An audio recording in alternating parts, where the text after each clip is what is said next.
So this is the view from outside my window.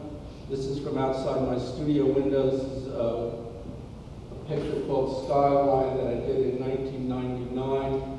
I did this not because I was making historical documents of the World Trade Center site. It was because it was outside my window and it stood still and it was always there, and it was just what it was. Although I was always moved by the grandeur of the buildings.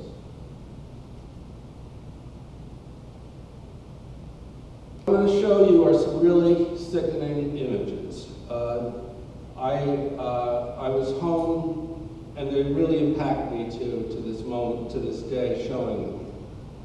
This is a picture called 9/10/01. On the day of the attack, I was in my studio. My wife and I were there. I'd gone to work in the morning. At the end of the day, I was left with a portfolio of photographs of what I'd seen that day. My mind was blown. My circuitry was tripped. My heart was broken. We were out of our home. It took several days before I had developed the photographs I'd taken. You know, that was in the days of film. And I knew what I'd seen, and I really didn't want to see the photographs. But when I did have the photographs developed, on the roll of photographs was a photograph I'd taken out of my window on the 10th of September, a really rainy day. There had been a storm through the city that day. And when I saw this photograph on the 10th of September, it allowed me to start my witness series because I knew where I could start. And in doing it, I recognized that there was a time narrative which wasn't that apparent to me in the days and weeks following the attack. So it may be a little bit hard to see this image, but those raindrops to me were a forecast of the teardrops to come.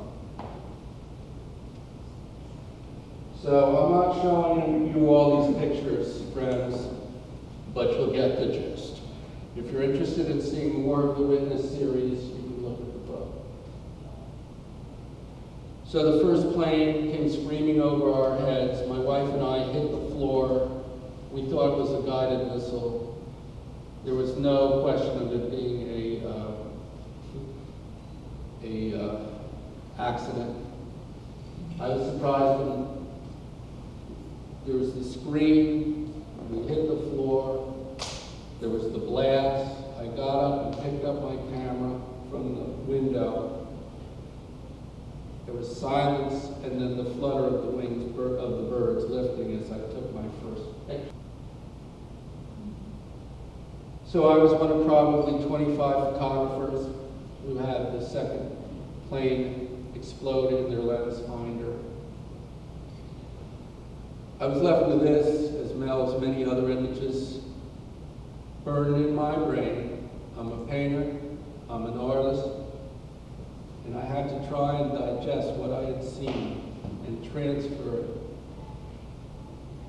into my practice. Able to do that was by embracing the traditional form of the elegy, a song for the dead.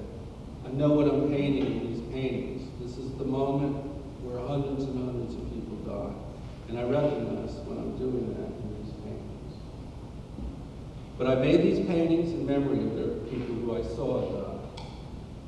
When I was making this work, the fires at the World Trade Center continued to burn. We were evacuated from our home. I had 2 young children. It was very important for my wife and I to resume our lives.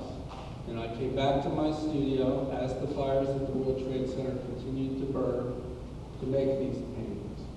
Our street, our lives had been completely transformed. The building across the street from ours had been identified as a terror target. We were behind SWAT teams on either end of our 1-block street. You couldn't come anywhere near our house. We had no phone service. We were completely cut off. And where we lived had become the staging area for the rescue effort, which became the recovery effort at the Ground Zero site. the saddest place on earth. And the sadness of the work that was being done, the memory of the people who died, permeated our neighborhood with the smell that was coming off the Ground Zero site. This is from my roof. I ran for my life 3 times that day. That cloud from the first collapse dissipated as it reached me. I was dusted by it. I wasn't buried by it. I was dusted by it. And that's my experience of the World Trade Center site disaster. In many circles of the way people were impacted, I realized that I'm not within the inside circle. I've had so much experience over the past couple of months with people who were, people who lost their loved ones. That wasn't my experience. But my experience was being deeply transformed by the horror of what we saw that day. We were really close, and what we saw broke our hearts. When I say our, I'm talking about my wife Lori and I, my partner who's here with me tonight, who experienced 9/11 with me that night. We've been married for 30 years. And my wife Lori not only partnered with me that day, has partnered with me as this became my obsession in my work and has been living with 9/11 for the past decade. I wouldn't have been able to do this work without her support during this period. And it's like a triple whammy for her. I mean, you know, her experience, my experience, and now the continued experience of this body of work that I brought forward. Picture's called Collapse.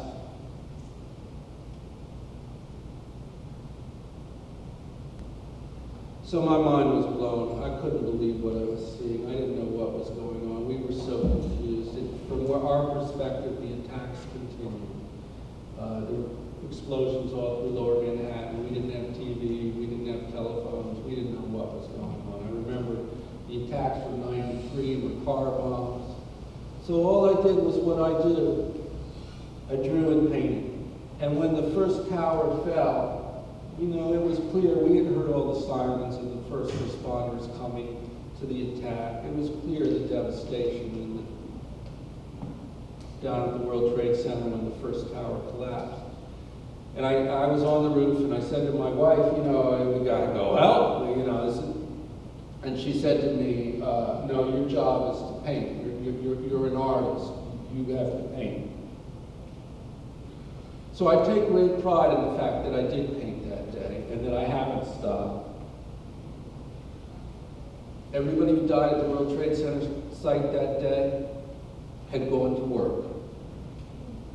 Firemen, policemen, people at Cantor Fitzgerald, everybody who went there to do. So one of the messages I take out is to do your work honorably. And I tried to do this work as honorably as I could. I tried to make it as beautiful as I could. I tried to give myself as much time to paint every window. At the time the portraits of grief were appearing, I was trying to get my hands around the thousands of people who had died.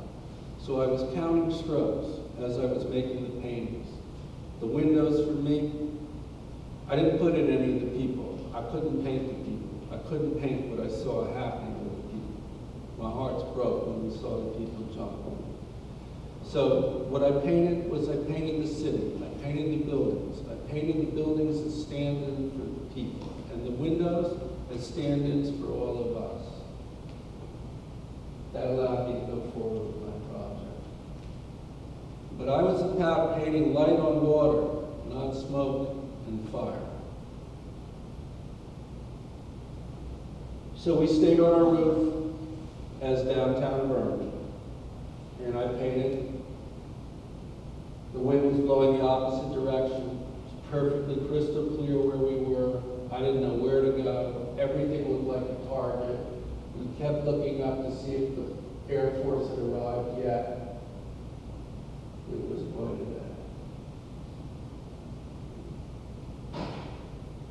I'm not making this up. This is what it looked like. It was cataclysmic. It was apocalyptic. It looked like it was being produced by Steven Spielberg.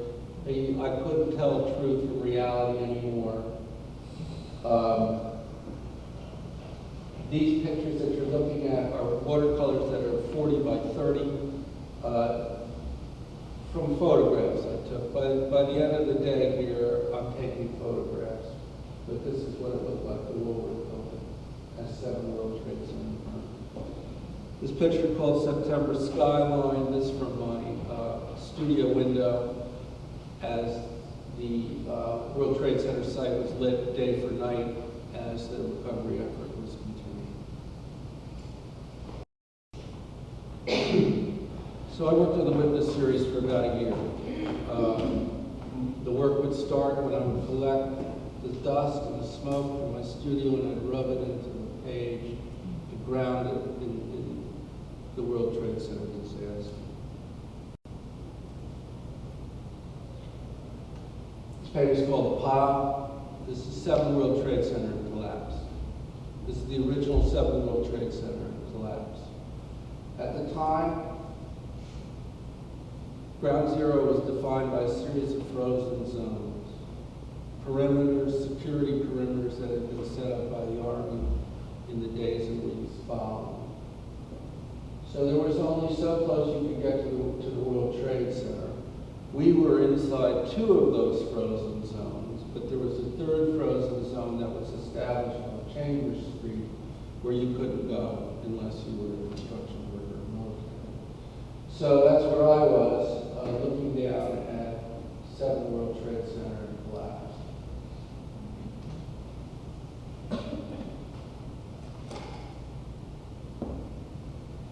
This painting is called 9/11/02. This was the first anniversary of the attack.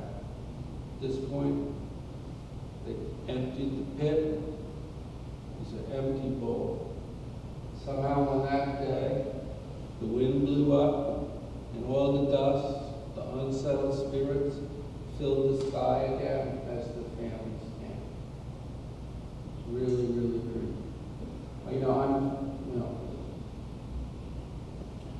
So I did a series of painting called Downtown Rising, coming out of Witness.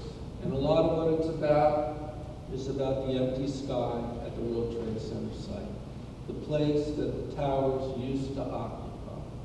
Seen from the perspective as close as I could get to the World Trade Center site. A lot of my work, it's about keep out signs, it's about fences, it's about signs telling you danger, it's about the new normal in Lower Manhattan, which became a cross between a construction site and an armored camp.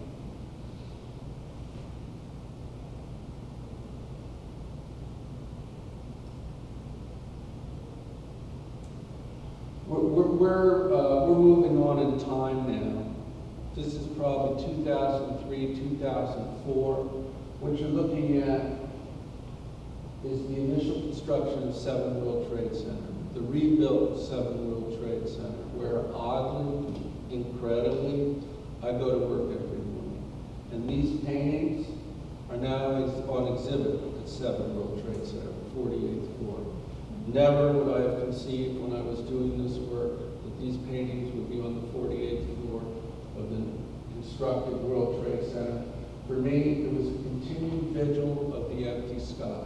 But for me, these cranes were good luck symbols. For me, these cranes were like ladders to the sky. I was very conscious when the towers fell that there was an interaction that was not only going down, but a movement up. And the cranes, to me,